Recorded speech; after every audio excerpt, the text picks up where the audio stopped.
എങ്കിലും UDF-നെ പിറകിലോട്ട് വലിക്കുന്ന ഒരുപാട് ഘടകങ്ങളുണ്ട്. അതിൽ പ്രധാനം കോൺഗ്രസിന്റെ എന്നത്തെയും മുഖമുദ്രയായ തമ്മിലടി തന്നെയാണ്, കുതികാൽ വെട്ടൽ തന്നെയാണ്.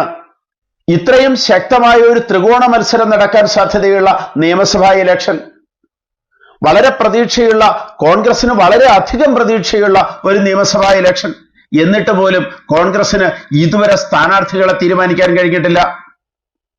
മൂന്ന് മുന്നണികൾക്കും കഴിഞ്ഞിട്ടില്ല എങ്കിലും വളരെ പ്രതീക്ഷയോടെ നിൽക്കുന്ന കോൺഗ്രസിന് ഇതിനു മുമ്പേ, അല്ലെങ്കിൽ UDF-ന് ഇതിനു മുമ്പേ സ്ഥാനാർത്ഥികളുടെ ലിസ്റ്റ് തീരുമാനിക്കാൻ കഴിയേണ്ടതാണ്.